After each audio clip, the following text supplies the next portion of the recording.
Bana suurrii fi viidiyoon diroonii godina Horroo Guduruu Wallaggaa ooyiruu keessatti kaafame keessatti kufee argame jedhame miidiyaa hawaasaa irratti qoodamaa jira. Galaana Balaayee garee BBC Verify ogeeyyii dhimma meeshaa waraanaa suuraalee kanaa xiinxalanii maalummaa diroonii kanaa ilaalchisuudhaan kana qopheesseera. Dhaabbanni ittisaa Sibiilaan jedhamu dirooniin kufee caccabe Baayiraaktaar TB2 kan raayyaa ittisa biyyaa Itoophiyaa ta'uun mirkanadha jedhe. Waraanni kaaba Itoophiyaa erga eegalee Itoophiyaan dirooniiwwan Turk, Iraanii fi Chaayinaa fayyadamaa turtee ka jedhu ogeessi dhaabbatichaa Benedict Manziin yaada BBC'f kenneen dagalee diroonicharraa barreeffamni Propoolar jedhu ni mul'ata sun diroonii Tarkii ta'uuf agarsiistuudha jedhe. Raayyaan ittisa biyyaa Itoophiyaan jalqaba waraana Tigraay irratti achis lola waraana bilisummaa Oromoo fi hidhattoota faannoo waliin itti jiru irratti dirooniiwwan kana baay'inaan fayyadamaa jira jedha ogeessi kun. Dhaabbata Makeenzi Intelligence jedhamutti manaajara ka ta'e David Heskoot gamasaan Baayiraaktaar TB2dha. Yaadadhaa gabaasaaleen maddeen ifa hin taane humni qilleensaa Itoophiyaa diroonota kana hanga ta'e qabaachuu himaa bahan. Kun isaan keessaa tokko ta'uun hedduu mamiin qabu jedhe. Itoophiyaan gosa diroonii kanatti dabalataan diroonii Iraan oomishtu Muhaajir 6 jedhamus qabaachuu akkan oolle bara 2021 keessa gabaafamaa ture. Itoophiyaan dirooniiwwan meeqa akka qabdu ifa miti. Diroonii amma kufe ilaalchises wanti jedhame hin jiru. Ogeeyyiin dhaabbilee lamaan irraa dubbifne dirooniin kufe meeshaa waraanaan rukutame akka hin taane ibsan. Rakkoo godhatee kufe malee waan rukutame natti hin fakkaatu jedha David. Ogeessi dhaabbata ittisaa Sibiilaan Benedict gamasaan rukutamee kufuusaaf agarsiiftuu hin argine. Diroonichi harki caalaan hin miidhamne. Miidhaa guddaan irra ga'e saffisaan waan lafa dha'eefi jedhe. Dirooniin kun hidhattoota waraana bilisummaa Oromoo haleeluuf kan ergamedha jedhee kan amanu ogeessi kun meeshaalee hidhattootni waraana bilisummaa Oromoo qabaniin rukutamuuf hiree xiqqaa jiruun osoo rukutameera jenneeyyuu miidhaa guddaan diroonii kufeerraa mul'achuu qaba ture jedhe. Osoo rasaasa xixiqqaan rukutameellee qaama isaarra uraa xixiqqaan mul'achuu qabu ture jedhe. Diroonii Baayiraaktaar TB2 kufee caccabe cinaa boombiiwwan yookaan misaayilootni diroonichi dhukaasu lama lafa kufanii mul'atu. Gareen BBC Verify misaayiloonni diroonichi baatu lamaan MAML kan jedhaman akka ta'an mirkaneesseera. Haala diroonichitti kufee irratti hundaa'uunis dho'uu dhiisuu akka danda'an hubateera. Diroonichi dhuka'aa fe'atee socho'aa akka ture kan agarsiisu yoo ta'u gosti dhuka'aa kanaa kan diroonichaaf bocame akka ta'e Benedict mirkaneesseera. Ammoo dhuka'aawwan osoo hin dho'iin mul'atan lamaan qaamni isaanii irraa caccabuu isaarraa akka ka'e ammatti hojiirra ooluu dhabuu danda'u. Garuu immoo suphamuufis hireen jiraachuu malaa jedha. BBC'n bakkaa fi yeroo dirooniin kun itti kufe suuraaf viidiyoowwan gadhiifaman irraa ammatti mirkaneeffachuu hin dandeenye. Gosti diroonii kufe fageenya hammamii imala? Meeshaa kiloogiraama 150 ulfaatu baatee imaluu ka danda'u dirooniin kun fageenya kiiloomeetira 300 irraa to'atamuu danda'a. Kana jechuun giddugala to'annoo isaarraa hanga kiiloomeetira 300 fagaatee ergama isaa raawwachuu danda'a. Kubbaaniyyaan Baayiraaktaar TB2 oomishu marsariitii isaa irratti akka barreessetti kochoon yookaan goflaan diroonichaa fiixee tokko hanga fiixee isa kan biraatti meetira 12 dheerata. Dirooniin kun harka namaa malee ofii isaatiin balali'ee qubachuu kan danda'u yoo ta'u faana 18,000 hanga 27,000 ol ka'uun balali'uu danda'a. Dirooniin kun rokkeettiiwwan yookaan boombii misaayilaa yookaan misaayiloota 4 hidhachuu danda'a. Sa'aatii 24 qilleensarra balali'aa turus ni danda'a. Saffisni isaas sa'aatii tokkotti haga kiiloomeetira 220 ta'a. Gatiin diroonii tokko meeshaalee dabalataa diroonichi waliin gurguraman irratti hundaa'uun $5 miliyoona hanga 6 gidduu akka ta'u ogeeyyiin dubbifne ni himu. Akka Benedict jedhutti gatii diroonii fi tajaajiloota akka suuphaa fi wabiin diroonichaa waliigaltee dhaabbata Baayiraaktaarii fi mootummaa Itoophiyaa gidduu jiru irratti hundaa'a. Dhaabbatni diroonicha oomishus ta'e biyyootni meeshicha bitatan garuu gatii isaa yeroo ifa godhan hin dhaga'amu. Dhaabbatni Baayiraaktaar marsariitii isaa gubbaatti duula galii walitti qabuu diroonii tokko $5 miliyoona hanga 5.5 bituun Yukireeniin hidhachiisuuf godhamu qoodee ture.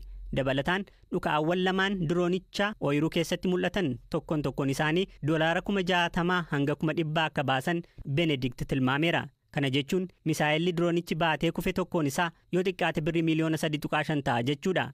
Bakka dirooniin kun itti kufetti raayyaa ittisaa fi waraana bilisummaa Oromoo keessaa eenyu dursii akka qaqqabee fi meeshaan kun harka eenyu akka jiru ammatti BBC'n hin mirkaneeffanne. Qaamoleen lamaanuu ammatti dhimma kana laalchisees waan jedhan hin qabani. Innaa Addaamuu jedhamte Finfinneetti dhalattee guddatte. Haannaan ogummaa miidhaginaa kutaalee Oromiyaa garaa garaatti barsiisaa jirti.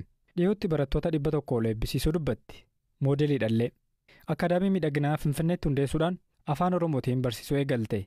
Manni miidhaginaa Hani Akaadaamii jedhamu ogummaa meekaappii qeensaa fi baallee ijaa miidhagsuu leenjisa. Waa'ee hojii ishee kana Warqinaa Dirribsaa gaafateera. Barnoota irraa kanan yeroo dheeraa dabarsee akkan eebbifameef fixeen garuu hojii yaaleen ture. Yeroo xinnoo mataatu malee jalqabeen ture hojii. Ogummaan ammoo hojjechaa jiru baay'ee hojii sitti tolu gammadaa hojjettu akkasumas immoo si milkeessudha. Haannaan hojii kana keessatti meekaappiin maal akka ta'e ibsiti. Jalqaba irratti namooti hedduu meekaappii jechuun gaafa hubatanii nama jijjiiru yookaan nama biraa fuutee nama biraa fakkeessutti fakkaata. Isa tun ta'in meekaappii jechuun asii piroofeeshinaal garuu nama tokko bareedina inni qabuun miidhagina inni qabuudhaan tottolchuu jechuudha. So akka ati jirtutti siin eenyummaa keetuun hin gaddareen miidhagina asirratti dabaluudha. Akka namni hojjetatu sun jiruttidha malee nama sana jijjiiru yoo ta'e meekaappiin gosa hedduu qaba. So gosa hedduu sana keessaa isa kireetiiv work yookaan immoo fiilmii fa'aa gaafa ilaaltu shamarran gara dhiiraatti dhiira gara durbaatti jijjiiranu isa nu jalaataa meekaappiin sirrii kan miidhaginaa garuu akkaataa bareedina keenyaan akkaataa miidhagina keenyaan abbaa sanaa miidhagsanii ijaaf hawwataa godhanii dhiyeessuudha. Chaapistikii diimaa caammalee hiilitee kan uffatan kan ture gosa moototaatu ture bara jalqabaa gaafa dhufe meekaappiin dhiirotaaf kan dhufe jalqaba ija isaanii kullatu laalteetta suuraa durdurii ilaaltee beektaa kan mootota naannaa iji isaanii gurraachadha iji isaanii gurraacha hidhii isaanii akka diimachuu wayiin ta'a waan akkasiin kun warroota dhiiraaf kan qophaa'e ture even hiil caammaan hiilillee warra dhiiraa ture yeroo keessatti gara warra shamarraniitti deddaramaa dhufe garuma aadaa keenyatti gaafa deebinu immoo harmooliin keenya babbareedanii gabaatti ba'uudhaaf in kullatu ija isaanii ture akkasumas waan foolii isaa urgaa ofitti godhanii foolii isaaniillee bareechanii ba'u rifeensa isaanii akkatti toletti even qibaatii adda addaa ofii isaanii meek godhanii babbareedanii ba'u. So meekaappiin duruma kan jalqabamedha amma garuu karaa moodernu ta'in nama tokkotu hin miidhin saayid effeektii ittiin uumiin akkamitti akka hojjennu yerootti baratanidha. Hojiin miidhaginaa kun barnootaan deeggaramuun sababa barbaachisuuf Haannaan dubbatteetti. Namootni ogummaa malee gaafa meekaappii hojjetanii fakkeenyaaf namni tokko taayippii ofiisaatii qaba fuullisaa namni fuullisaa sensitiivii ta'ee jira namni fuullisaa immoo gogina qabu jira so taayippii isaan addatu hin baasiin waan argite fuutee irratti appilaayi goota taanaan qaamni nama sanaan miidhama fuulli nama sanaan miidhama amma garuu gaafa nuun barnoota laannu asii kaasnaan jalqaba skin care treatmentii namni tokko gosa skin care akkam akkamii akka jiraate adda baafanii nama sakamiif sakam akka gochuu adda baasanii qaban barataniiti kan galan waanta ta'eef eenyuuf maal akka gochuu danda'an beeku even side effect isaa guddaadhaanidha kan gadi buutu jechuudha. Ofii meekaappiin gosa meeqa qaba? Kanaaf Haannaan deebii qabdi. Meekaappiin misirroo jira. Creative work jennee kan hojjennu jira.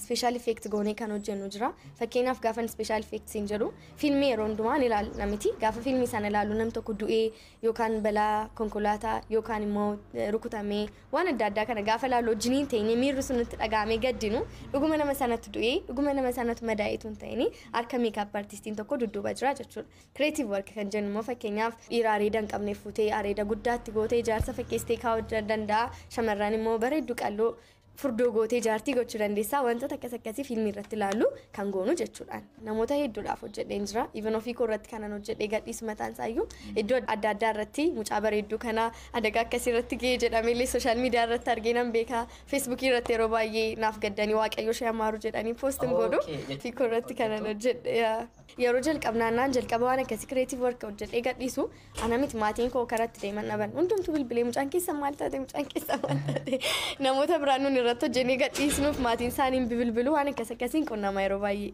Almost erga miidiyaa jalqabee miidiyaa hawaasaa dhuunfaa kootti akkas ta'e hojjechuu jalqabee gara waggaa 3dha. Naannoo TikTokiin jalqabame moodeelingii naan hojjedhaan turani hojii moodeelingii beeksisoota miidiyaa adda addaa illee naan hojjedha.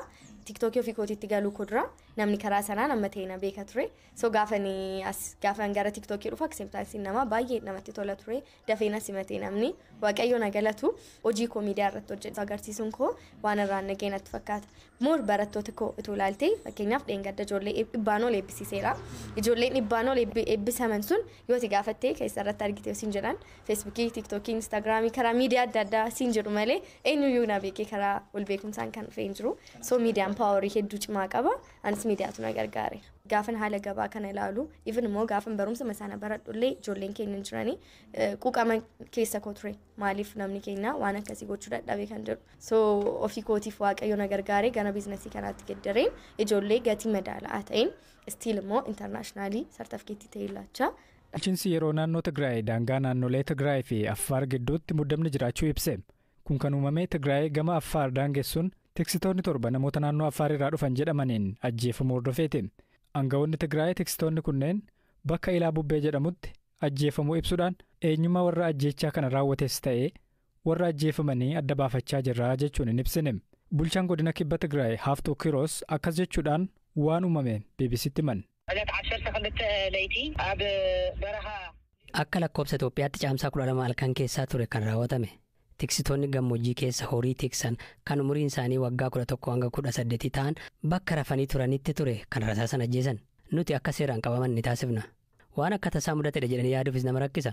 Hidhattoonni qophaa'anii dhufaniiti kan isaan galaafatan. Wanti duubaan jiru maalidha jechuun qorachuun waloon odeeffannoo sassaabuun karaa ittiin seeraaf sirnatti fidnu uumuu qabna. Uummanni keenya gara gocha haaloo ba'uutti seenuu hin qabu. Waliin jireenya uummattoota lamaanii kan jeequdha. Qaamni uummattoonni nagaan waliin jiraachuu akka hin jiraanne fedhu jira jechuun tilmaamuun ni danda'ama. Gochi kun namoota eenyummaan isaanii hin beekamne naannoo Affaar irraa dhufaniin raawwatame jedhamus mootummaan naannoo Affaar hanga ammaatti dhimma kana irratti yaadan kenneem. Obbo Haftuun garuu bulchiisni kibba naannoo Tigraay qaama mootummaa naannoo Affaar dhimmi ilaallatu wajjiniin dubbachaa jira jedhan. Akka mootummaatti callisnee hin jirru kan jedhan Obbo Haftuun mootummoonni Affaarii fi Federaalaas warra gocha kana raawwate seeratti dhiyeessuuf hojjechuu qabu jedhan. Bulchiinsi yeroo Tigraay mootummaan naannoo Affaarii fi poolisiin federaalaa yakkamtoota kanneen akka to'ataniif gaafateera. Erga waraanaan as rakkoon hawaas dinagdee bal'aan naannicha keessa jiruun alatti hannii fi saamichi yaaddoon nageenyaa bakka garaagaraatti hammaachuu jiraattonni naannoo Tigraay ni himatu. Namoonni BBC'n dubbise akka jedhanitti raayyaa Zeeboo kan naannolee Amaaraa fi Affaar daangessutti aleellaa fi ajjeechaan hidhattoota gurmaaniin